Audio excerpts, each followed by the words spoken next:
Nós vamos continuar nossa série de estudos sobre as chaves proféticas que o Senhor Jesus disse que daria a seus discípulos, cujo objetivo é o de lhes abrir a porta do reino dos céus. Lembrando que é uma situação de conflito que envolve essa chave, é imprescindível que cada um analise se essa chave já foi tirada de sua posse ou se foi entregue de livre e espontânea vontade aos doutores da lei e estão sob o seu comando ao invés de o de Cristo.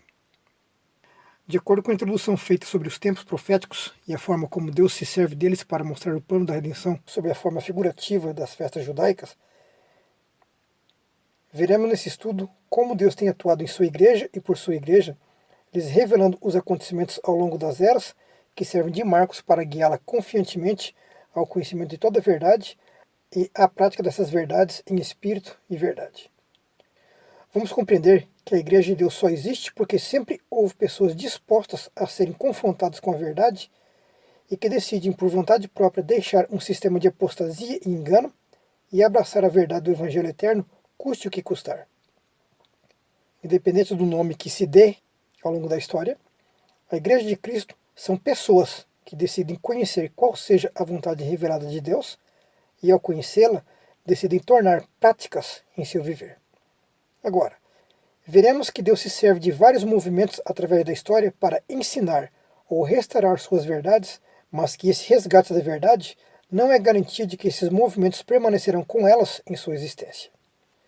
Vamos entender aqui nessa apresentação a questão que envolve os períodos proféticos e descobrir qual é a chave que abre seu entendimento. E nosso ponto de partida é o capítulo 21 do primeiro Escritos, cujo título em português é O Sonho sobre Guilherme Miller. Sonhei que Deus, por uma mão invisível, enviou-me um cofrinho admiravelmente trabalhado, cujo tamanho era de mais ou menos 15 centímetros de comprimento por 25 centímetros de largura, feito de ébano e, curiosamente, marchetado de pérolas. Preso ao pequeno cofre, havia uma chave. Imediatamente tomei a chave e abri o cofre, quando, para minha surpresa, encontrei-o cheio de joias de toda espécie e tamanho, diamantes, pedras preciosas e moedas de prata e de ouro, de todo tamanho e valor, lindamente arranjadas em seus diferentes lugares no cofre. E assim arranjadas, elas refletiam luz e glória, só igualadas pelo sol. Achei que eu não devia desfrutar dessa maravilhosa visão sozinha, embora meu coração estivesse mais que jubiloso ante o brilho, beleza e o valor de seu conteúdo. Assim, coloquei-o em uma mesa de centro, em minha sala, e anunciei que todos os que tivessem vontade podiam vir e contemplar a mais gloriosa e fulgurante visão nunca antes vista pelo homem nesta vida. O povo começou a entrar. De início poucos em número, mas aumentou até tornar-se uma multidão. Quando no princípio olharam para dentro do cofre, exclamaram de alegria. Mas quando os espectadores aumentaram, cada um começou a mexer nas joias, tirando-as do cofre e espalhando-as na mesa. Comecei a pensar que o dono reivindicaria outra vez o cofre e as joias de minhas mãos. E se eu permitisse que fossem espalhadas, jamais conseguiria colocá-las de novo em seus lugares no cofre como estavam antes. E senti que eu nunca poderia fazer face ao custo, pois seria imenso. Comecei então a apelar ao povo para que não as manuseasse, não as tirasse do cofre. Mas quanto mais eu pedia, mais as espalhavam. E agora pareciam espalhá-las todas sobre o assoalho, pelo piso e sobre toda a peça de mobiliário na sala. Vi então que entre as pedras genuínas e moedas, eles haviam espalhado uma quantidade inumerável de joias ilegítimas e moedas falsas. Senti-me profundamente revoltada com seu baixo procedimento e ingratidão, e reprovei-os, e censurei-os por isso. Mas quanto mais eu os reprovava, mais eles espalhavam as joias e moedas falsas entre as genuínas. Fiquei revoltada, mas comecei a usar a força física para expulsá-los do aposento.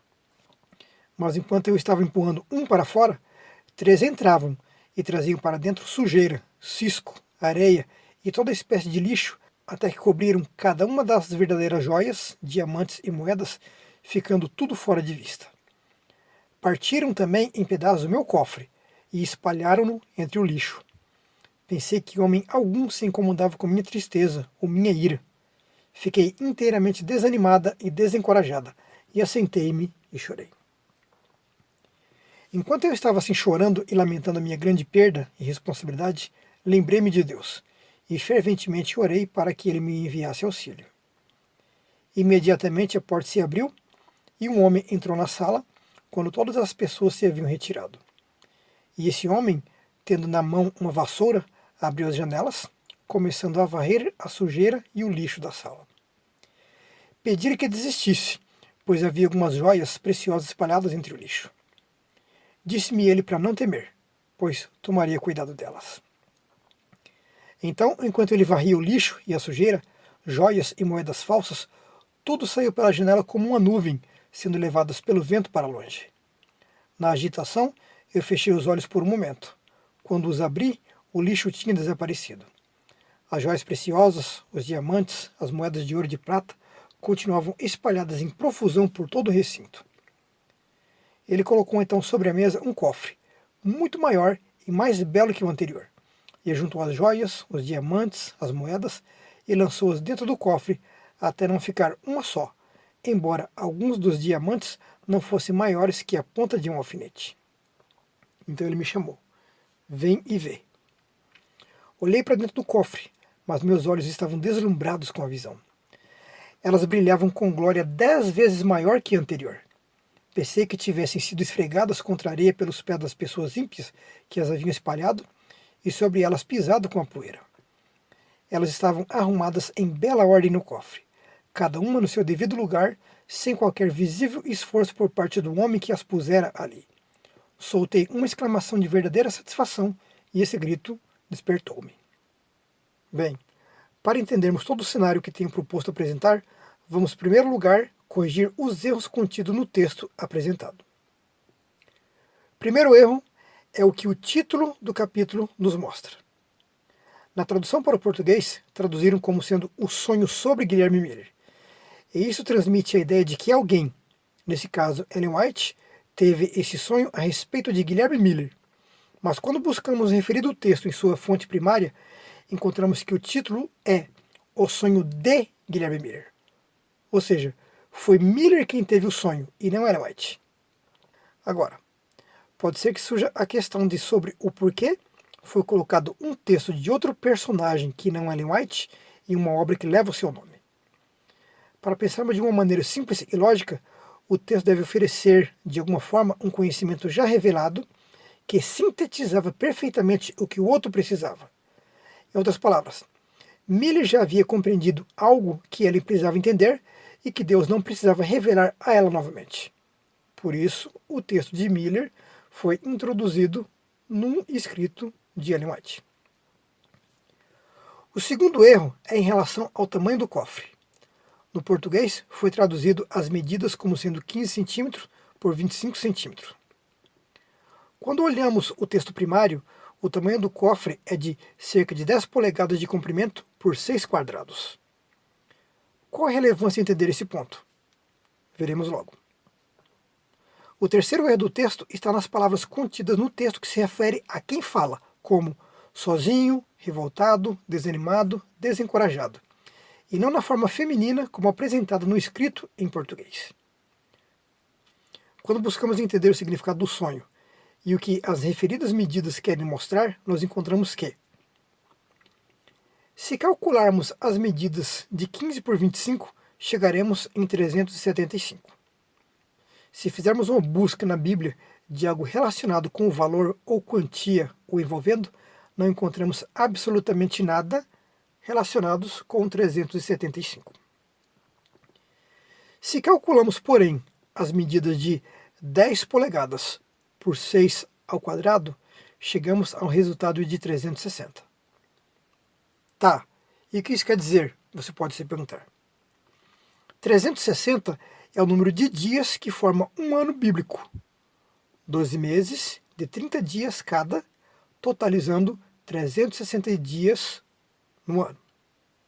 Mas alguém poderá protestar, mas o calendário judaico não é assim. E de certo em certo tempo adiciona-se um 13º mês por esse ou por aquele motivo. Deixaremos esse ponto de lado para outra oportunidade, porque usando essa contagem judaica moderna, os anos flutuam de 354 até 385 dias, e assim quebra toda a revelação relacionada com isso. Quando nós nos dispomos a entender e aceitar o que a Bíblia nos mostra, encontraremos algo maior e mais amplo naquilo que ela quer nos mostrar. E o que é que o 360 quer nos mostrar? Miller, quando começou a estudar as Escrituras, queria entender plenamente os períodos proféticos, e ele só os compreendeu completamente quando analisou os mesmos à luz dos textos de Números 14:34, que diz: segundo o número dos dias em que espiastes a terra, 40 dias, cada dia representando um ano, levareis sobre vós as vossas iniquidades 40 anos, e conhecereis o meu afastamento.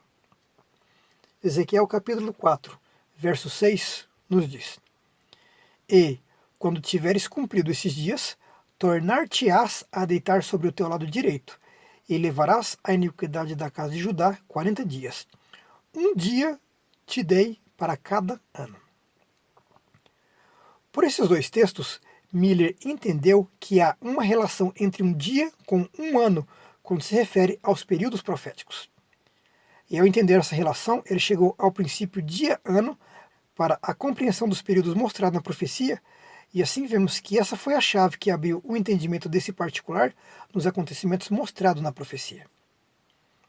Assim, os 3 tempos e meio, os 1290 dias, os 1335 dias e as 2300 tardes e manhãs significam anos, onde os acontecimentos proféticos têm seus cumprimentos dentro dos períodos de 1260 anos, 1290 anos, 1335 anos e 2300 anos.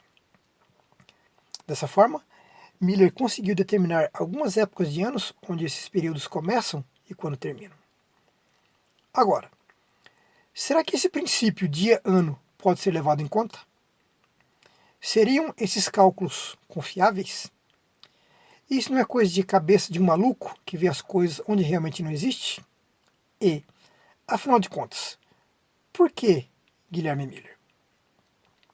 Para que possamos responder essas questões, gostaria de apresentar o que a história mostra em relação ao que a profecia aponta quanto aos fatores de tempo e acontecimentos, para que, quando chegarmos a Miller, possamos entender satisfatoriamente todo o quadro onde ele estará inserido.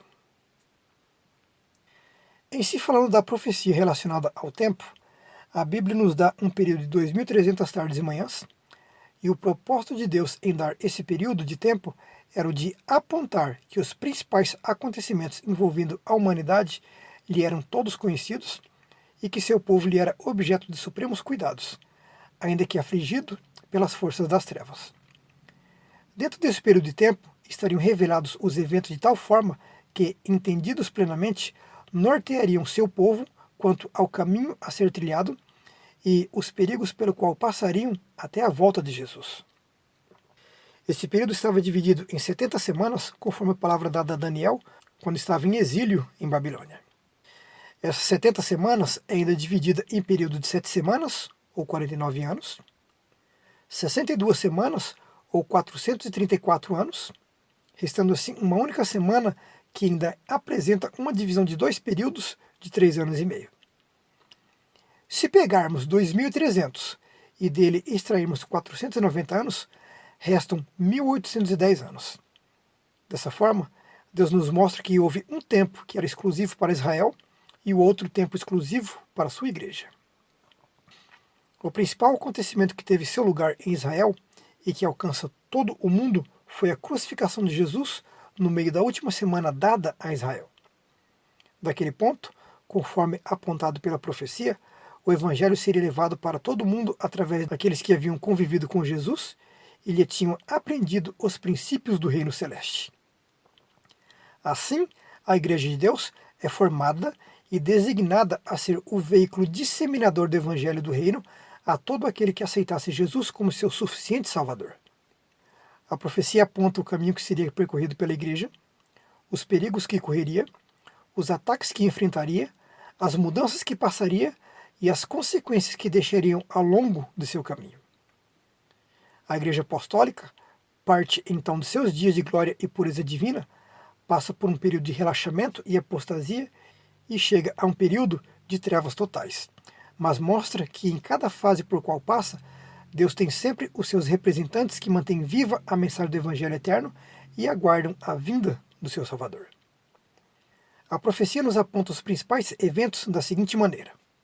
Na visão dada a Daniel, que encontramos no capítulo 7, nós temos Daniel 7, dos versos 8 ao 10. Depois disso, eu continuei olhando nas visões da noite, e eis aqui o quarto animal, terrível e espantoso e muito forte, o qual tinha dentes grandes de ferro. Ele devorava e fazia em pedaços, e pisava aos pés o que sobejava.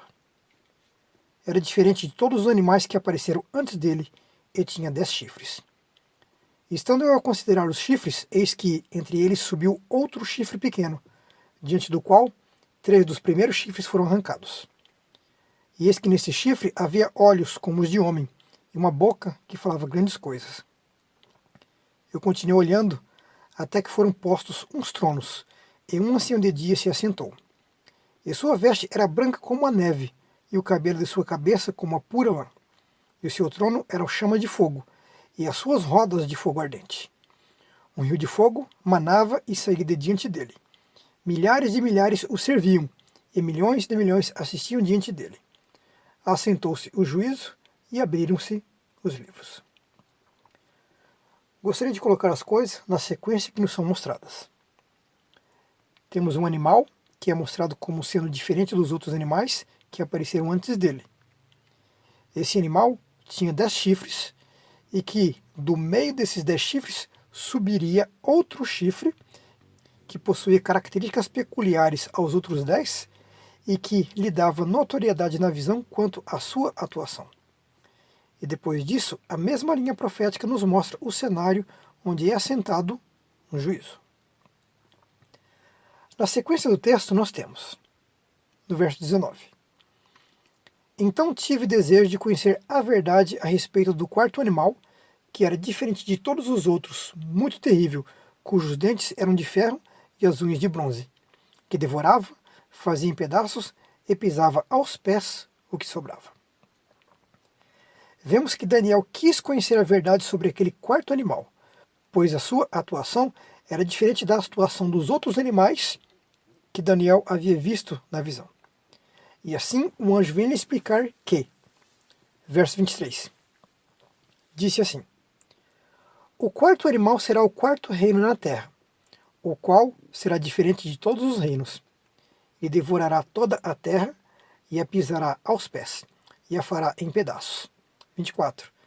E quanto aos 10 chifres, daquele mesmo reino se levantarão 10 reis, e depois deles se levantará outro, o qual será diferente dos primeiros, e abaterá a 3 reis.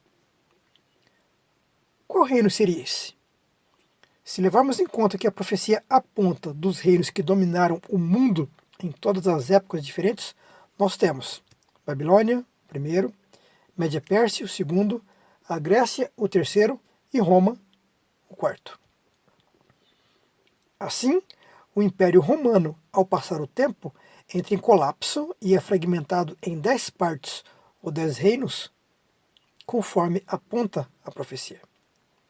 Depois que o Império Romano se fragmenta em 10 partes, é novamente juntado sob uma nova forma de governo que diferia do governo anterior e que atuaria de maneira que, verso 25, proferirá palavras contra o Altíssimo e destruirá os santos do Altíssimo e cuidará em mudar os tempos e a lei. E eles serão entregues na sua mão por um tempo e tempos e a metade de um tempo. Na sequência do texto, temos, verso 26, mas o juízo será estabelecido, e eles tirarão o seu domínio para o destruir e para o desfazer até o fim. 27. E o reino, e o domínio, e a majestade dos reinos debaixo de todo o céu serão dados ao povo dos santos do Altíssimo. E o seu reino será um reino eterno, e todos os domínios o servirão e lhe obedecerão.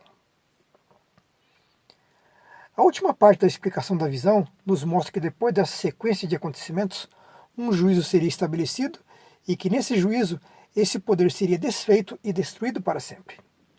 Em Daniel, então, é-nos mostrado uma sequência e sucessão de acontecimentos que servem de guia e ensino para a Igreja de Deus, que sai desde os dias do Império Romano até os dias do estabelecimento do eterno reino de Jesus Cristo. Assim nós temos Roma, que se fragmenta em 10 reinos. Depois deles temos o período do governo da Igreja Papal, e depois dele, o juízo de Deus é assentado e executado. Em 2 Tessalonicenses capítulo 2, versos 1 a 8, encontramos Paulo se referindo a esse mesmo quadro da seguinte forma: Ora, irmãos, rogamo-vos pela vinda de nosso Senhor Jesus Cristo e pela nossa reunião com Ele, que não vos movais facilmente do vosso entendimento, nem vos perturbeis, quer por espírito, quer por palavra, quer por epístola como de nós, como se o dia de Cristo estivesse já perto. Ninguém de maneira alguma vos engane, porque não será assim, sem que antes venha a apostasia e se manifeste o homem do pecado, o filho da perdição, o qual se opõe e se levanta contra tudo que se chama Deus ou se adora, de sorte que se assentará como Deus no templo de Deus, querendo parecer Deus. Não vos lembrais de que essas coisas vos dizia quando ainda estava convosco? E agora vós sabeis o que o detém, para que seu próprio tempo seja manifestado. Porque já o mistério da injustiça opera. Somente há um que agora resiste até que do meio seja tirado, e então será revelado o iníquo, a quem o Senhor desfará pelo assopro de sua boca e aniquilará pelo esplendor da sua vinda. Paulo está aqui exortando a igreja quanto à vinda do Senhor e a sua reunião com ele. O desejo de o povo estar com seu Senhor era tal que eles aguardavam Jesus em seus dias. Paulo, porém, lhes faz lembrar que a vinda do Senhor não acontece antes que se manifeste o homem do pecado, filho da perdição, que se assentaria como se fosse Deus no templo de Deus, mas que se levantaria contra tudo aquilo que revela quem é Deus e contra tudo aquilo que revela a verdadeira adoração a Deus. Paulo mostra que, de alguma maneira, esse homem do pecado se mostraria como sendo parte da igreja de Deus, quando ele diz, como de nós, os apóstolos, mas que, por seu espírito, por sua palavra e ensinos, estaria trazendo a apostasia. Na exposição dos acontecimentos, Paulo diz ainda que a revelação desse iníquo só se daria quando fosse tirado do meio aquilo que o impedia de vir, e que a igreja sabia o que era, pois ele já havia tratado disso quando esteve com eles. E quando Paulo diz que somente há um que ainda resiste e que detinha o aparecimento do governo do homem do pecado, ele está se referindo a Roma, pois se era o governo imperial que ainda existia, precisaria cair para que outra forma de governo viesse à existência. Então, o poder do homem do pecado só viria a ter o seu lugar na história, conforme mostrado na profecia, quando o Império Romano ruísse, conforme mostra a mesma profecia. E é nos dias depois desse governo que o juízo de Deus seria estabelecido para julgar o mundo, para que Jesus venha em esplendor e glória. Vemos assim que Paulo tem uma segurança em ensinar a igreja de Deus, firmado e fundamentado na revelação profética, não apenas nos acontecimentos, mas juntos dele o fator tempo profético. Uma das coisas que todo ser humano possui é a capacidade nata de querer saber os porquês disso ou daquilo. E se, ao estudarmos as Escrituras com atenção, veremos que Deus sempre apresenta um porquê quanto a isso ou aquilo, já para que esse particular do ser humano seja plenamente satisfeito e também para que tenha seu senso crítico em equilíbrio quanto às várias situações da vida. Com isso, muitos com certeza já devem ter se perguntado: por que Deus escolheu Daniel para lhe revelar o futuro nas visões e sonhos e tudo que se encontra registrado no livro que recebe o seu nome?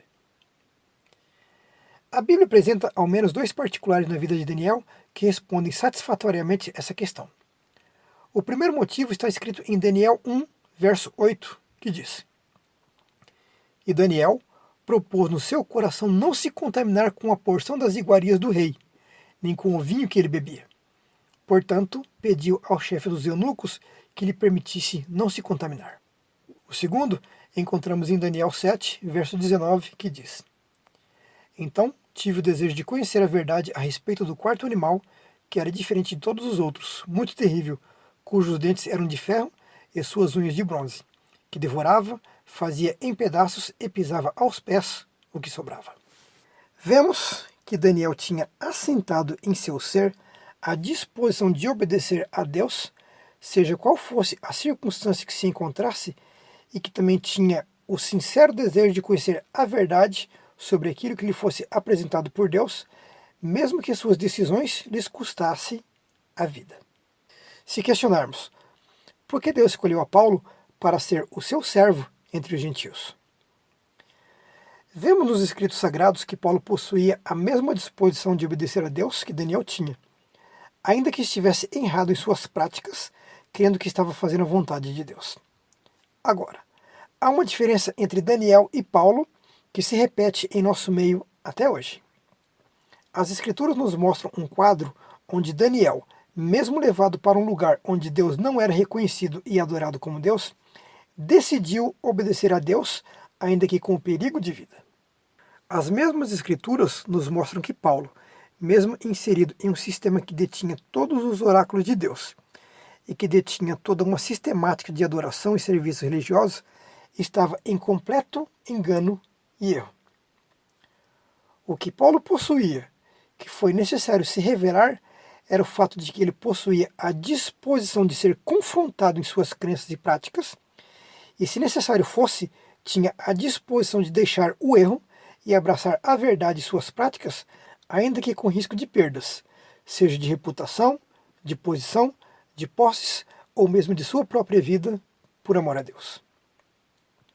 Entendido esse ponto, podemos avançar no conhecimento que as profecias nos dão relacionados aos poderes e aos acontecimentos que atuam na história desse mundo, e também ao fator tempo. Daniel capítulo 7 nos dá um período de tempo como sendo os 3 anos e meio de atuação de um poder apresentado como sendo o chifre pequeno. Em Apocalipse capítulo 11, verso 2 e Apocalipse 13, verso 5, é mencionado um período de tempo como sendo os 42 meses.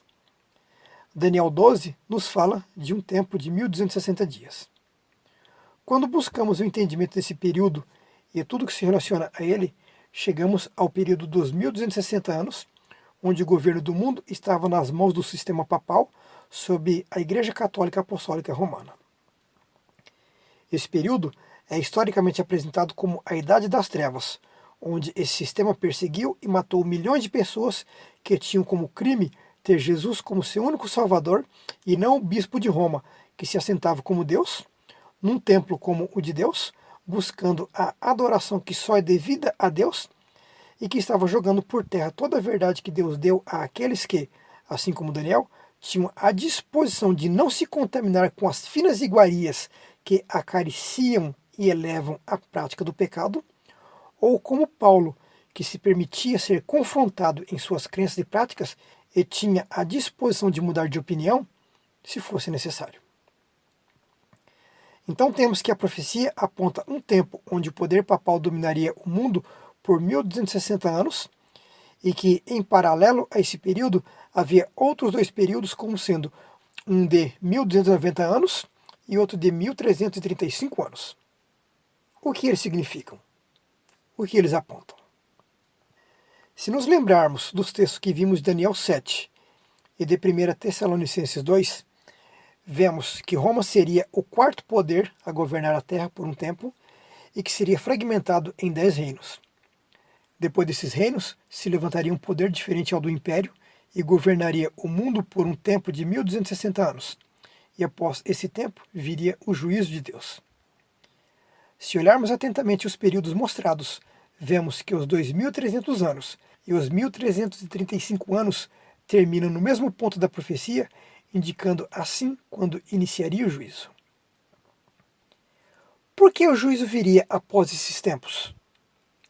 A resposta para essa questão está na junção dos textos de Daniel 8, dos versos 9 ao 14, que diz: E de um deles saiu um chifre muito pequeno, o qual cresceu muito para o sul e para o oriente e para a terra formosa.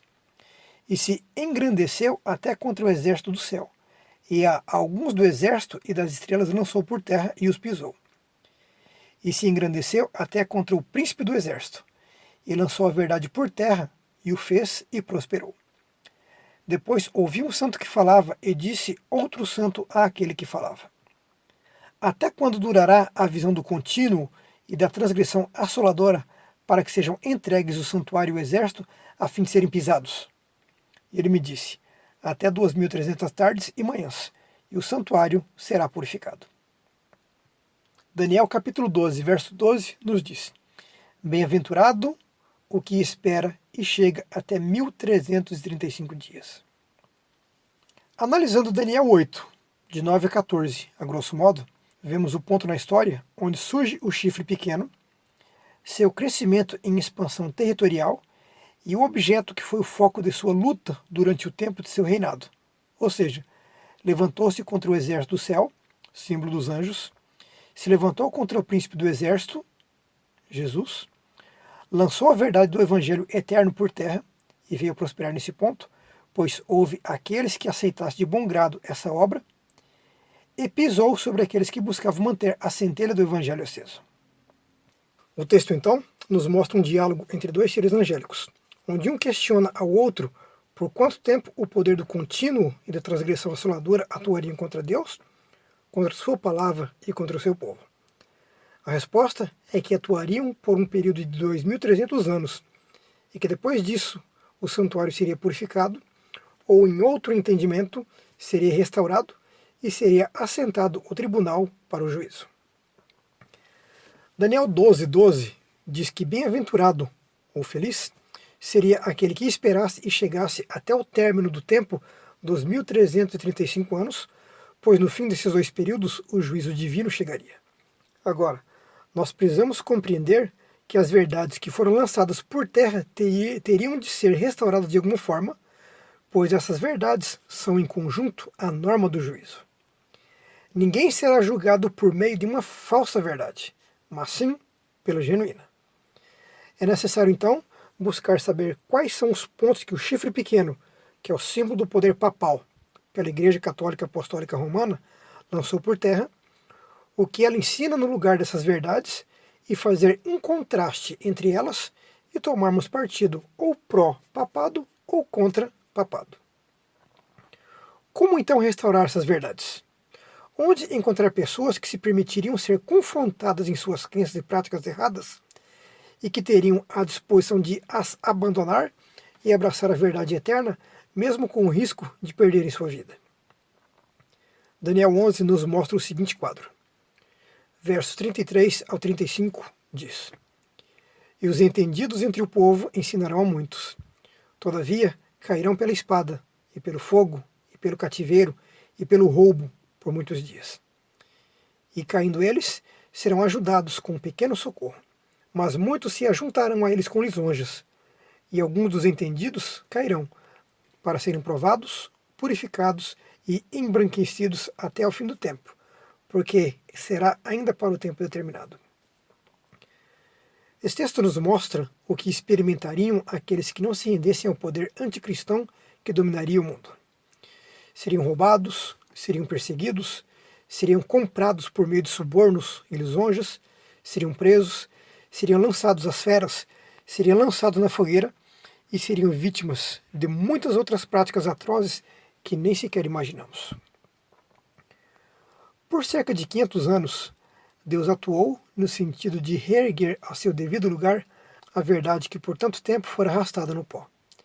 E as pessoas por quem Deus atuou trabalharam de tal forma que todas as verdades que o homem do pecado havia jogado por terra começaram a ser restauradas uma a uma. Assim como Lúcifer no céu iniciou seu movimento de insurreição e rebelião contra Deus e seu governo, Deus iniciou um movimento de reforma dentro do governo do poder papal. Lúcifer quis dar origem a um novo movimento onde a lei de Deus não fosse levada em conta.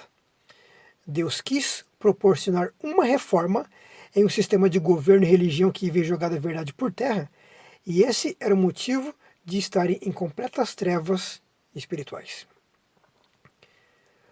Por volta dos anos 1300, Deus chama um homem, John Wycliffe, e inicia o período onde as verdades seriam restabelecidas ao seu devido lugar. de Wycliffe e sua atuação nesse movimento reformador, nós temos. Quando ainda no colégio, Wycliffe passou a estudar as Escrituras Sagradas.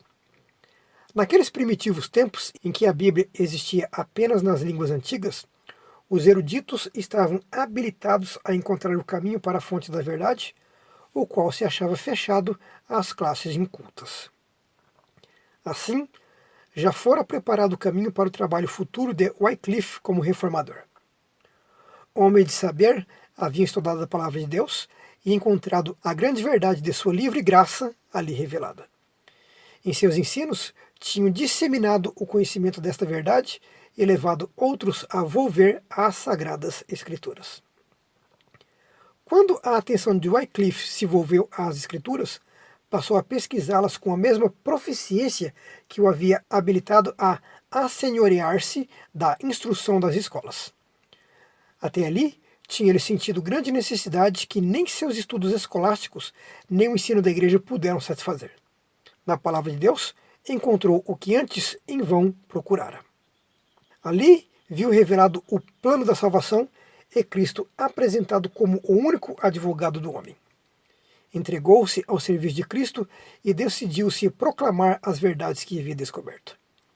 Semelhante aos reformadores posteriores, Wycliffe não previu, ao iniciar a sua obra, até onde ela o levaria. Não se opôs deliberadamente a Roma. A dedicação à verdade, porém, não poderia senão levá-lo a conflito com a falsidade. Quanto mais claramente discernia os erros do papado, mais fervorosamente apresentava os ensinos da Escritura Sagrada. Via que Roma abandonara a palavra de Deus pela tradição humana. Destemidamente acusava o sacerdócio de haver banido as Escrituras e exigia que a Bíblia fosse devolvida ao povo e de novo estabelecida sua autoridade na igreja. Wycliffe era ensinador hábil e ardoroso, eloquente pregador, e sua vida diária era uma demonstração das verdades que pregava. A missão de Wycliffe foi traduzir a Bíblia em linguagem acessível ao entendimento do povo, e assim tornar clara a verdade de que a Bíblia, como a palavra de Deus revelada ao homem caído em pecado, é o único elemento no universo que revela um Deus santo, misericordioso, compassivo, longânimo, que deu seu Filho unigênito para morrer no seu lugar e conceder perdão dos pecados e a vida eterna a todo aquele que o receber como seu Salvador. A obra de Wycliffe pode dizer que ele restaurou a mesa dos pães contida no santuário no deserto, e é símbolo de que esse deve ser o verdadeiro alimento para aquele que almeja a salvação, pois nem só de pão viverá o homem, mas de toda a palavra que sai da boca de Deus. Por volta de 1400, outro homem é despertado para as verdades que se encontravam soterradas no engano e erros e se move para trazê-los de volta à sua posição. De Lutero, nós temos. Foi ali, perante o sacro imperador romano Carlos V, em um impressionante conjunto de nobres germânicos, e talvez mais importante, perante o representante papal, Thomas Cajetan, que Lutero tomou sua implacável posição e fez a declaração pela qual ele imediatamente saltou do cosmos medieval para dentro do moderno. Que ele deixou claro que temia o julgamento de Deus mais do que o das figuras poderosas naquela sala, ele eletrificou o mundo. Como alguém, quanto menos um simples monge, se atrevia a implicar que pudesse haver qualquer diferença entre eles? Desde tempos imemoriais, aqueles homens falavam por Deus e pelo Estado. Mas Lutero os desafiou, humilde, mas assertivamente, em um momento divisor de águas na história do mundo. Na obra de Lutero, o seu pensamento máximo era: não temos de comprar indulgências, pois o sangue de Cristo é suficiente para perdoar pecados. Dessa forma, fica mais que evidente que Lutero restaura a verdade que Jesus é o Cordeiro de Deus que tira o pecado do mundo e aponta, assim, para o altar do sacrifício no pátio do santuário no deserto. Nos idos dias de 1500, outro homem entra na história trazendo uma verdade há muito tempo escondida do povo. De John Calvino, nós temos. Após tomar conhecimento da verdadeira fé e de lhe ter tomado o gosto, apossou-se de mim um tal zelo e vontade de avançar mais profundamente, de tal modo que, apesar de eu não ter prescindido dos outros estudos, passei a ocupar-me menos com eles. Fiquei estupefato quando, antes mesmo do fim do ano, todos aqueles que desejavam conhecer a verdadeira fé me procuravam e queriam aprender comigo. Eu, que ainda estava apenas no início. Pela minha parte, por natureza algo tímido, sempre preferi o sossego e permanecer discreto, de modo que comecei a procurar um pequeno refúgio que me permitisse recolher dos homens. Mas, pelo contrário, todos os meus refúgios se tornavam em escolas públicas. Em resumo, apesar de eu sempre ter pretendido viver incógnito, Deus guiou-me por tais caminhos onde não encontrei sossego, até que Ele me puxou para a luz forte, contrariando o meu caráter e, como se costuma dizer, me colocou em jogo. E, na verdade, deixei a França e dirigi-me para a Alemanha, para que ali pudesse viver em local desconhecido, incógnito, como sempre tinha desejado. A máxima de Calvino era: não precisamos ir ao encontro dos padres e papas para obter perdão dos pecados. Podemos ir diretamente a Deus em oração. Calvino tinha um carinho especial sobre a oração. E sobre essa verdade, ele estabelece 4 regras simples que diz: a menos que separemos certas horas do dia para oração, isto escapa facilmente de nossa memória. Então recomenda várias regras para guiar os crentes a oferecerem orações produtivas e fervorosas. A primeira regra é um sentimento sincero de reverência. Na oração, devemos ter a disposição de mente e coração que convém a quem inicia uma conversa com Deus. Nossas orações devem surgir do fundo de nossos corações. Calvino nos conclama a termos uma mente e coração disciplinados, afirmando que os únicos que se cingem devida e corretamente para orar são aqueles que são tão comovidos pela majestade de Deus que chegam a ela livres de preocupações e afeições terrenas. A segunda regra é um sentimento sincero de carência e de arrependimento. Devemos orar a partir de um sentimento sincero de carência e com penitência, mantendo a disposição de um mendigo. Calvino não quis dizer que os crentes devem orar por todos os caprichos que surgem em seus corações, mas que devem orar penitentemente, de acordo com a vontade de Deus, mantendo a sua glória em foco, ansiando por cada pedido com afeto sincero de coração, ao mesmo tempo desejando obter isto dele. A terceira regra é um sentimento sincero de humildade e confiança em Deus. A verdadeira oração requer que abramos mão de toda autoconfiança e humildemente imploremos por perdão, confiando somente na misericórdia de Deus para as bênçãos espirituais e temporais, lembrando-nos sempre de que a menor gota de fé é mais poderosa do que a incredulidade. Qualquer outra abordagem a Deus só irá promover o orgulho, o que será letal. Se reivindicarmos para nós qualquer coisa, mesmo a menor delas, estaremos em grave perigo de nos destruirmos na presença de Deus. A regra final é ter um sentimento sincero de esperança confiante. A confiança de que nossas orações serão respondidas não advém de nós mesmos, mas por meio do Espírito Santo que opera em nós. Na vida dos crentes, a fé e a esperança vencem o medo, para que possamos pedir com fé, em nada duvidando, de acordo com Tiago 1,6. Isto significa que a verdadeira oração tem confiança de sucesso, devido a Cristo e à aliança, porque o sangue de nosso Senhor Jesus Cristo sela o pacto que Deus concluiu conosco.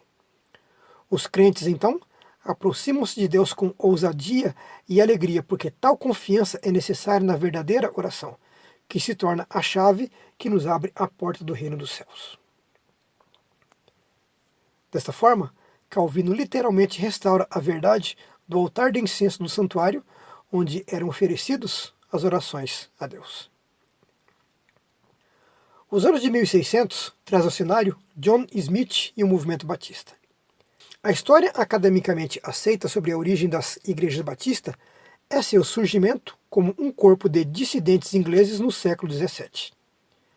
A primeira igreja batista nasceu quando um grupo de refugiados ingleses que foram para a Holanda em busca da liberdade religiosa em 1608, liderados por John Smith, um clérigo, e Thomas Helwys, um advogado, organizaram em Amsterdã, em 1609, uma igreja de doutrinas batistas. John Smith discordava da política e de alguns pontos da doutrina da igreja anglicana, da qual ele era pastor, após uma aproximação com os menonitas e, examinando a Bíblia, creu na necessidade de batizar-se com consciência e em seguida batizou os demais fundadores da igreja, constituindo-se assim a primeira igreja batista organizada. Até então, o batismo não era por imersão. Só os batistas particulares, por volta de 1642, adotaram oficialmente essa prática, tornando-se comum depois a todos os batistas. A primeira confissão dos particulares, a Confissão de Londres de 1644, também foi a primeira a defender o imersionismo no batismo. Dessa forma, Smith e os batistas ensinavam que o batismo deve ser por imersão e não por aspersão, que deve ser feito de forma consciente quanto ao que ele significa e deve ser voluntário por parte daquele que se vê como um pecador que precisa de um Salvador, qual Cristo Jesus. John Smith restaura então a verdade sobre a pia de bronze que ficava no pátio do santuário, onde os sacerdotes se deviam lavar para entrar no tabernáculo para efetuar os serviços religiosos. Os anos de 1700 nos traz John Wesley. Wesley foi ordenado diácono para o ministério anglicano em 1728 e, junto a seu pai, eram dirigentes da igreja anglicana. Em Oxford, Wesley se reunia com um grupo de estudantes, entre eles seu irmão Charles Wesley e o pastor George Whitefield, com a finalidade de estudar as Escrituras e praticar a religião com fidelidade. Devido à ênfase dada ao estudo metódico, o grupo ficou conhecido como Associação dos Metodistas. Apesar de Wesley ter a intenção de permanecer como membro da igreja anglicana, em 1740, o bispo de Londres negou-se a ordenar fiéis para atuarem nos Estados Unidos. Wesley chamou para si essa missão. Quando seus seguidores foram excluídos da comunhão, ele passou a administrar a comunhão durante as suas reuniões. Como os púlpitos da igreja anglicana estavam fechados para os irmãos Wesley e o pastor Whitefield, este decidiu fazer pregações ao ar livre, o que fez um enorme sucesso e logo os irmãos Wesley seguiram o mesmo exemplo. John e Charles organizaram pequenas sociedades e classe dentro da igreja da Inglaterra, com o objetivo de estudar a Bíblia, orar e pregar. A partir de 1784, as sociedades metodistas passaram a atuar independentemente. Seus trabalhos logo foram difundidos em vários países, principalmente nos Estados Unidos e na Inglaterra, reunindo milhares de integrantes, deixando um legado de 300 pregadores itinerantes e 1000 pregadores locais. Para Wesley, cada pessoa resgatada pelo Evangelho é um evangelista, e assim devem ser a luz do mundo. Na organização das sociedades evangelísticas e no envio de evangelistas ao campo do mundo, ele literalmente restaura a verdade do candelabro do santuário que iluminava o ambiente dia e noite. Nesse panorama, vemos que Deus atuou de forma precisa como mostrava a profecia. Deus não quis iniciar um novo movimento religioso separado da Igreja Católica, mas sim buscar reformar esse sistema político-religioso que estava separado de Deus. Na história de todos os reformadores, vemos que nunca fora seu intento formar uma nova igreja, mas sim o de rever seus ensinos e práticas que estavam em erro e trazer de volta tudo aquilo que as Escrituras mostravam como sendo a verdade. Mas devido aos conflitos entre os líderes eclesiásticos e os agora dissidentes da fé católica apostólica romana, vários grupos surgiram pela vontade de Deus, restaurando as verdades que o homem do pecado lançara por terra e que estava preparando o mundo para a vinda de Jesus. Nesse contexto, vemos que cada agrupamento possuía um ponto da verdade e que, se eles se unissem, formaria um único movimento com todas as verdades restauradas e estariam preparados para entender o propósito de Deus para os dias subsequentes. Mas esses homens não conseguiram entender os planos de Deus e passaram a se tornar como ilhas religiosas, estribadas em apenas um ponto da verdade e indispostos a compreender e agregar as outras verdades que o tempo da profecia apontava. Em relação a esses tempos, nós temos as seguintes declarações de ministros dos dias da Reforma Protestante. Adam Clarke, ministro metodista, falando sobre Daniel 7,25, diz: a ninguém isso pode se aplicar tão bem ou tão plenamente quanto aos papas de Roma. Eles assumiram a infalibilidade que pertence apenas a Deus. Eles professam perdoar pecados que pertencem apenas a Deus. Eles professam abrir e fechar o céu, que pertence apenas a Deus. Eles professam ser mais elevados do que todos os reis da terra, que pertence somente para Deus. E vão além de Deus, fingindo libertar nações inteiras do juramento de lealdade aos reis, quando tais reis não os agradam.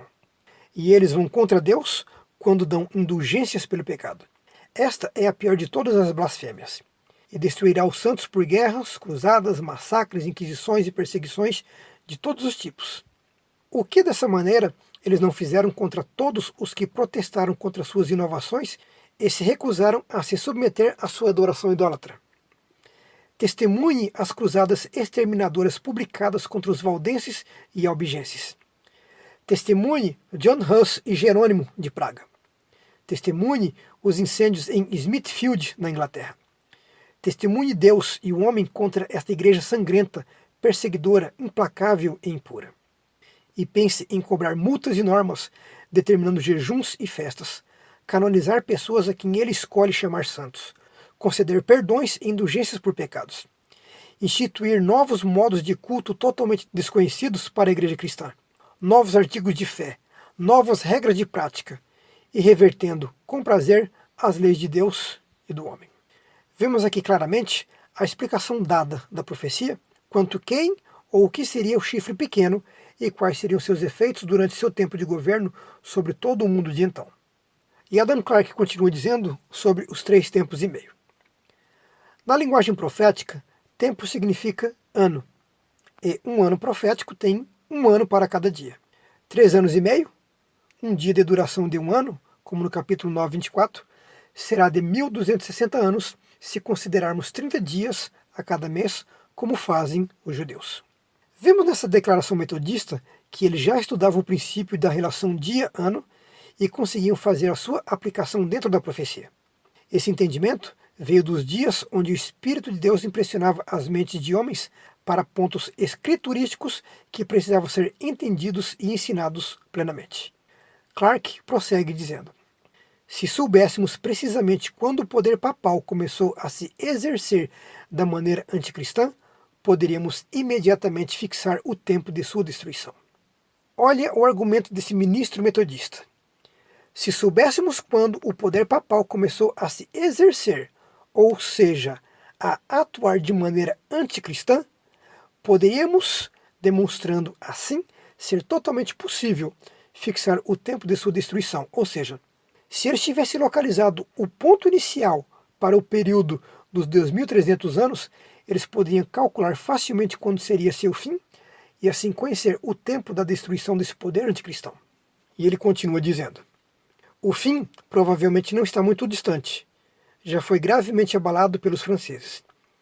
Em 1798, o exército republicano francês, sob o comando do general Berthier, tomou posse da cidade de Roma e substituiu inteiramente todo o poder papal. Esta foi uma ferida mortal, embora atualmente pareça estar curada, mas é apenas um esfolado e uma cicatriz terrível permanece. Os jesuítas, e não Jesus, são agora os médicos da igreja.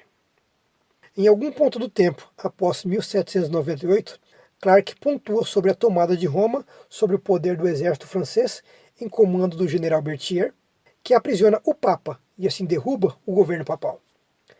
Ele mostra que isso era uma predição profética quando liga esse acontecimento como sendo a ferida mortal desferida em uma das cabeças do dragão, relatado em Apocalipse 13:3. Todos esses acontecimentos, portanto, eram indícios de que o fim não estava distante, como continua a dizer que, se o poder papal, como chifre ou poder temporal, é projetado aqui, o que é mais provável, e sabemos que esse poder foi dado em 755 ao Papa Estevão II por Pepin, rei da França, Contando 1260 anos a partir disso, somos levados a 2015 depois de Cristo. A 190 anos a partir do presente, 1825. Mas não enfatizo nem tirei conclusões dessas datas. Se a Igreja de Roma se reformar, será a verdadeira Igreja cristã e nunca será destruída. Deixe de lado tudo que é ritualmente judeu, tudo que é pagão, tudo o que finge ser de Deus e que é somente do homem, todas as doutrinas que não estão na Bíblia, e todos os ritos e cerimônias que não são da designação de Cristo e de seus apóstolos. E então, todos aclamam o que outrora era romano, mas agora, após essa mudança, a Santa Igreja Católica. Todo verdadeiro protestante desejaria antes a reforma do que a extinção dessa igreja. O que nós encontramos nessa porção de texto é o se, não de dúvida, mas sim o se condicional que é colocado sobre o poder papal, representado como um chifre pequeno que atua dentro de um tempo literal, com práticas e ensinos que estão completa e totalmente contrárias aos ensinos e práticas divinas, e onde lhe é proposta uma grande e radical reforma para que permaneça como uma verdadeira igreja cristã e não venha a ser extinta da terra. Analisando as palavras ditas por esse reformador, é-nos demonstrado o amor que esses reformadores protestantes tinham por sua casa espiritual e que por esse amor estavam dispostos a fazer o que fosse possível para trazê-la novamente a abraçar a verdade que a Igreja Apostólica possuía em seu início. Mas veremos que as mudanças radicais que aconteceu envolvendo esses personagens são de ordem completamente diferente daquilo que eles desejavam. Vamos entender isso mais à frente. Em relação ao tempo da profecia e o que esse tempo apontava, John Gill, ministro batista, em suas exposições sobre Daniel 8,14, diz: esses 2.300 dias podem ser considerados tantos anos, o que o levará até o final do sexto milênio ou aproximadamente. Quando se pode esperar, haverá uma nova face das coisas do santuário e na Igreja de Deus e uma limpeza de toda a corrupção na doutrina, disciplina, adoração e opiniões.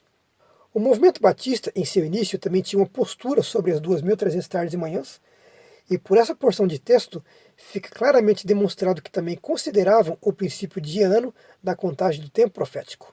Era um movimento que cria que no fim do período dos 2.300 anos, se daria no fim do sexto milênio, ou próximo dele, haveria uma nova face de coisas na Igreja de Deus, que traria uma limpeza de toda a corrupção doutrinária, uma limpeza na disciplina, uma limpeza na adoração e uma limpeza nas opiniões dos membros. Isto é reavivamento e reforma.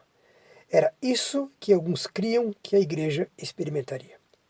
Embora ainda mantivesse em vários aspectos algumas doutrinas católicas, era consenso que o Papa era um homem do pecado e que se a Igreja não se reformasse, chegaria ao seu fim no tempo do juízo. Lutero já admitia que o juízo estava cerca de 300 anos à frente a contar de seu tempo, ou seja, considerava esse acontecimento dentro dos anos de 1800. Se buscarmos ambientar o período da Reforma Protestante até os dias onde se criam que se daria o juízo, nós teremos. A Bíblia aponta que Jesus viria como Salvador de todo aquele que o aceitasse como Senhor e Salvador pessoal, e que nele não haveria distinção de raça, pois a salvação veio para judeus e gentios, passando primeiro pelos judeus, de onde descendeu e onde a profecia apontava o tempo de sua vinda e execução da obra salvífica com sua morte se cumprindo fielmente. Depois passa para os gentios, onde organiza, sistematiza e distribui dons para aqueles que comporão sua igreja com a finalidade de levar essa mensagem para quem a aceitasse ao longo das eras, até que se assentasse o juízo sobre todos. Dessa maneira, sua igreja representaria todos os que viessem a ele em arrependimento e conversão. A Igreja de Cristo, portanto, é um corpo que atua dentro dos propósitos dele, onde é feito o convite de salvação, e todo aquele que aceita esse convite é capacitado para cumprir com a parte que lhe cabe nessa obra em seu devido tempo, até que tudo se cumpra conforme revelado.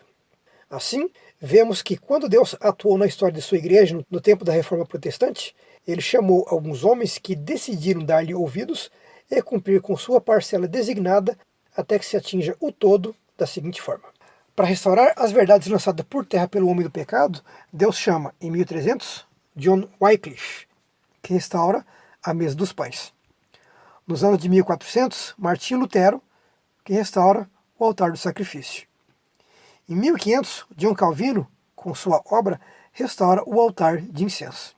Em 1600, John Smith, com sua obra, restaura a pia de bronze. Por volta de 1700, John Wesley, com a obra que Deus lhe designou, restaura o candelabro do santuário celestial. Antes de prosseguir, é preciso entender o tempo e as fases que a Igreja de Deus passa conforme revelado na profecia. No livro do Apocalipse, nós encontramos as 7 cartas que foram escritas para 7 igrejas na Ásia no tempo antigo. Essas igrejas locais físicas possuíam características que seriam reproduzidas na igreja ao passar do tempo.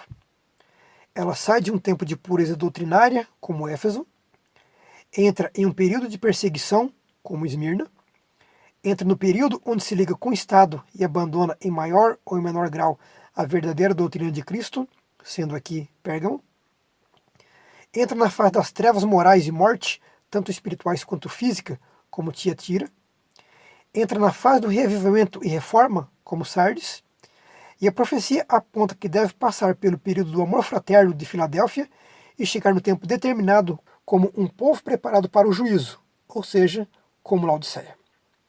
Assim, quando chega o período de Sardes, a Igreja de Deus passa pelo reavivamento e promove a reforma que era apontada pela profecia e chega ao exato ponto da história onde estaria pronta para passar pelo processo de limpeza que John Gill havia apontado que a igreja passaria e estaria apta a receber a mensagem do juízo vindouro, conforme aponta a mesma profecia em seus acontecimentos e no seu devido tempo.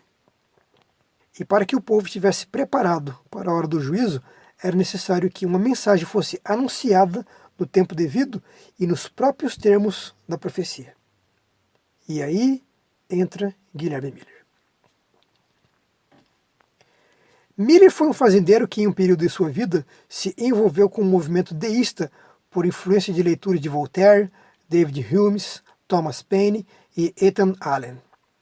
O deísmo é uma crença que diz que Deus criou o universo de acordo com certas leis de causa e efeito, colocou algumas pessoas aqui nesse mundo, colocou-o para funcionar e depois perdeu o endereço nele. Uma mudança, porém, houve em sua vida quando, na noite de 15 de setembro de 1816, ao fazer uma leitura de um sermão escrito por um dos diáconos da igreja que seu tio era membro, de repente se desfez em prantos, vencido pela emoção, que não conseguiu continuar com a leitura, a entregando a um dos diáconos e tomar seu assento na congregação. Depois dessa experiência, Miller escreveu: subitamente, a ideia de um Salvador me impressionou a mente com toda a força.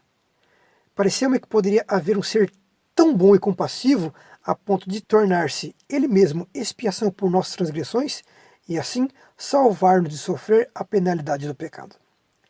Imediatamente senti quão morável seria um ser como esse, e imaginei que poderia lançar-me nos seus braços e confiar na misericórdia de alguém assim. Deus me abriu os olhos. Que Salvador eu descobri que Jesus é. As Escrituras devem ser a revelação de Deus. As Escrituras tornaram-se meu deleite, e em Jesus encontrei um amigo. Em outras falas de Miller, nós temos: tinha a concordância de Cruden, que eu considero a melhor do mundo, e juntamente com a Bíblia sentei-me em meu escritório e lia apenas por um momento os jornais, pois tinha me proposto a conhecer o que a Bíblia dizia. Comecei em Gênesis e lia detalhadamente. E quando chegava um texto que não entendia, esquadrinhava a Bíblia para encontrar o significado. Depois de estudar a Bíblia assim, quão iluminadora e gloriosa pareceu a verdade. Encontrei o que lhes tenho estado a pregar. Estava satisfeito de que os 7 tempos terminavam em 1843. Então cheguei aos 2.300 dias. A partir de um maior estudo das Escrituras, eu concluí que os 7 tempos de supremacia dos gentios devem começar quando os judeus deixaram de ser uma nação independente, no cativeiro de Manassés, que os melhores cronologistas datam o ano de 677 a.C. Que os 2.300 dias começam com as 70 semanas, o qual os melhores cronologistas datam o ano de 457 a.C. E que os 1.335 dias, começando com a remoção do contínuo e o estabelecimento da abominação desoladora, Daniel 12:11, devem ser datadas do estabelecimento da supremacia papal após a remoção das abominações pagãs, os quais, de acordo com os melhores historiadores que pude consultar, deviam ser datados em cerca de 508 d.C.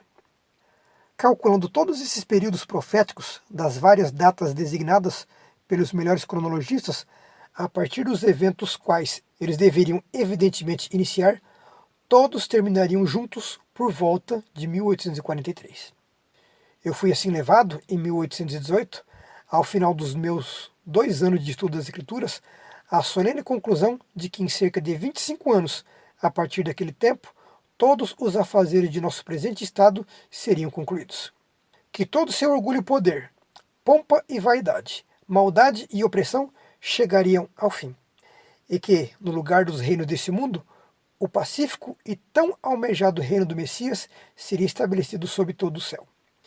Que, em cerca de 25 anos, a glória do Senhor seria revelada e toda a carne juntamente haveria. O deserto brotaria e floresceria como a rosa. Em lugar do espinheiro, cresceria a faia, e no lugar da sarça, a morta. A maldição seria removida da terra, a morte seria destruída, a recompensa seria dada aos santos de Deus e aos profetas e santos, e aos que temem o seu nome.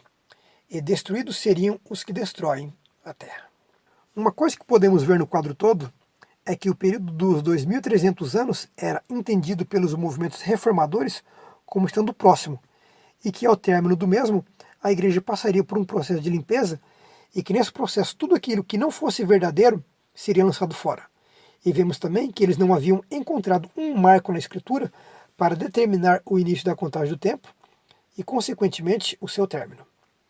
Mas foi exatamente esse ponto que Miller buscou e encontrou nas Escrituras. E dessa forma, ele determinou as datas dos acontecimentos, como vemos. Nas conclusões de Miller, os 7 tempos inicia em 677 a.C. e termina em 1843. 677 até o ano 1 de nossa era, do 1 até o ano 34, onde Cristo foi crucificado, e os 1810 anos restantes separados para a igreja em suas fases.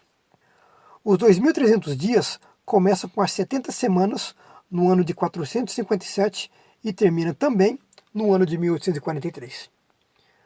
457 até o ano 1 de nossa era, do 1 até o ano 34, onde Cristo foi crucificado, e os 1810 anos restantes separados para a igreja em suas fases. E que os 1.335 dias, começando em cerca de 508, termina em 1843. Os 1.290 anos também começam em 508 e terminam em 1798 com a aplicação da ferida na cabeça papal. E desse acontecimento, os metodistas criam que o fim provavelmente não está muito distante. Já foi gravemente abalado pelos franceses. Em 1798, o exército republicano francês, sob o comando do general Berthier, tomou posse da cidade de Roma e substituiu inteiramente todo o poder papal. Esta foi uma ferida mortal, embora atualmente pareça estar curada, mas é apenas um esfolado e uma cicatriz terrível permanece. Já que 1798 foi o ferimento na cabeça papal, isso significa o fim dos 1.260 anos de seu reinado, que se iniciou em 538. Com toda essa exposição, Miller refina o conceito de ano, que era considerado pelos reformadores, mas dá um passo a mais quando, mediante seu programa de estudo, encontra um marco de tempo oferecido pela própria profecia, e assim avança no esclarecimento de cada um dos períodos proféticos, apontando o início e o fim de cada um deles, e também estabelecendo quais seriam os acontecimentos relacionados com cada um. Fica assim mostrado que a chave que abria o cofre e tornava as joias verdadeiras do cofre, que é um símbolo da palavra de Deus, 10 vezes mais brilhantes, é o princípio dia-ano para o entendimento dos períodos proféticos. Com tudo isso exposto às várias denominações protestantes daquela época, houve, a princípio, grande oposição à pregação de uma data definida para a segunda vinda de Cristo. Entretanto, com o transcurso do tempo, a tendência de se estabelecer uma data específica se foi cristalizando e afinal passou a ser aceita por quase todos. Ainda que a mensagem de Miller denotasse urgência à sua pregação, o tempo não era sua mensagem principal, mas sim que as pessoas viessem a aceitar Jesus como seu salvador pessoal e estivessem prontos para encontrá-lo em sua vinda, quando quer que isso acontecesse. Ao se aproximar o ano de 1843, Miller e alguns fiéis colaboradores revisaram os cálculos e fizeram notar que o ano judaico de 1843 finalizava em 21 de março de 1844. Posteriormente, esses cálculos foram revisados por Samuel Snow. Tomando em consideração que o decreto para restaurar e edificar Jerusalém foi promulgado na última parte do ano de 457 a.C., Snow concluiu que os 2.300 dias proféticos terminariam no outono de 1844. À medida que se aproximava o mês de outubro de 1844, crescia o fervor na proclamação da bem-aventurada esperança. Tal mensagem produzia por toda parte intenso júbilo e piedosa expectativa. O quadro naqueles dias era: em 1833, Miller recebeu da Igreja Batista, de que era membro, uma licença para pregar. Grande número dos pastores de sua denominação aprovou-lhe também a obra, e foi com essa sanção formal que continuou com seus trabalhos. Posto que seus labores pessoais estivessem limitados principalmente à Nova Inglaterra e aos Estados Centrais, viajou e pregou incessantemente. Em quase todas as cidades havia dezenas de conversos, e em algumas centenas, como resultado de sua pregação. Em muitos lugares, as igrejas protestantes de quase todas as denominações abriram-se-lhe amplamente, e os convites para nelas trabalhar vinham geralmente dos pastores das várias congregações. Adotava como regra invariável não trabalhar em qualquer lugar a que não fosse convidado. E, no entanto, logo se viu impossibilitado de atender à metade dos pedidos que choviam sobre ele. Muitos que não aceitaram suas opiniões quanto ao tempo exato do segundo advento ficaram convencidos da certeza e proximidade da vinda de Cristo e de sua necessidade de preparo. Em algumas das grandes cidades, seu trabalho produziu impressão extraordinária. Vendedores de bebidas abandonavam este comércio e transformavam suas lojas em salas de cultos. Antros de jogo eram fechados. Corrigiam-se incrédulos, deístas, universalistas e mesmo os libertinos mais perdidos, alguns dos quais não haviam durante anos entrado em uma casa de culto. Várias denominações efetuavam reuniões de oração em diferentes bairros, quase a todas as horas do dia, reunindo-se os homens de negócios ao meio-dia para oração de louvor. Não havia nenhuma excitação extravagante, mas sim uma sensação de solenidade quase geral no espírito do povo. Sua obra, como a dos primeiros reformadores, tendia antes para convencer o entendimento e despertar a consciência do que meramente excitar as emoções. A história nos mostra que Deus escolheu homens em uma época do mundo com a missão de restaurar a verdade e levar essa verdade aos quatro cantos da terra. E vemos que esses homens, e outros não mencionados aqui, cumpriram fielmente o papel designado a cada um. Francisco Xavier se ocupou com a evangelização no Oriente. Lutero, Calvino e outros reformadores na Europa proclamaram com valor e audácia a doutrina da justificação pela fé. Guilherme Carey dedicou-se por completo à pregação do Evangelho na Índia. Adoniram Judson consagrou a vida à proclamação da fé na Birmânia. Hudson Taylor levou à China o Evangelho da Cruz. John Gill, Adam Clarke na América e muitos outros proclamaram as boas novas do Evangelho. Entretanto, nenhum deles jamais pregou que a hora do juízo havia chegado. Era um acontecimento futuro. Quando, porém, ao fim dos 2.300 anos, o cronômetro profético anunciou haver chegado a hora do juízo, Deus suscitou extraordinariamente mensageiros para iniciar esta poderosa proclamação e com eles despontou o movimento adventista vitorioso e para vencer. Coube a Guilherme Miller trazer esta mensagem em seu teor correto e no tempo apontado pela profecia. Mas, enquanto os milleritas estavam vivendo profundas e indescritíveis emoções quanto à vinda de Cristo, aguardaram o dia determinado e o aparecimento triunfal e glorioso de Jesus. Mas o sol se pôs naquela tarde e ele não veio. Esperaram até a meia-noite e a esperança não se cristalizou. Com efeito, o livro cuja mensagem era doce como mel tornou-se demasiado amargo para os filhos daqueles idos. Nossas mais caras esperanças e expectações foram esmagadas. escreveu posteriormente Irving Edson. E um tal espírito de pranto nos sobreveio como nunca havíamos experimentado antes. Choramos e choramos até o alvorecer. Milhares, vencidos pelo escárnio, renunciaram à bem-aventurada esperança. Mas os fiéis e sinceros tomaram o livro de Deus e, examinando-o, cobraram ânimo e renovaram a esperança ao ler as palavras da profecia. Milhares que participaram da amarga experiência de 1844, desalentados, voltaram às suas igrejas de origem.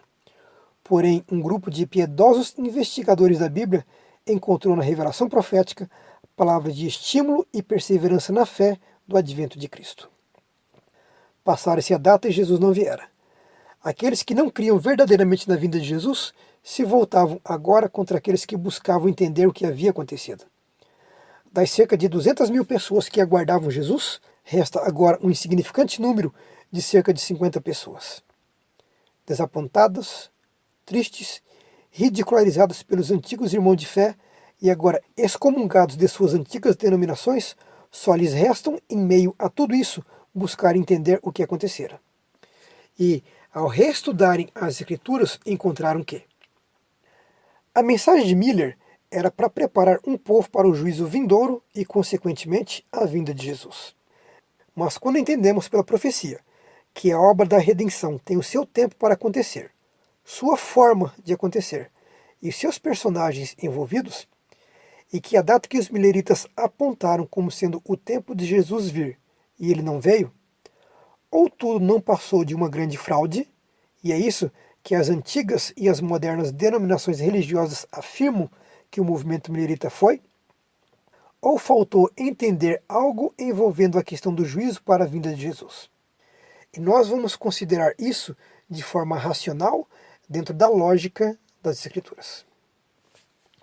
Levando em conta que um juízo é um ato, processo ou efeito de julgar, ou ainda uma faculdade de avaliar os seres e as coisas, o julgamento, 1 Pedro 4,17 nos diz: porque já é tempo que comece o julgamento pela casa de Deus.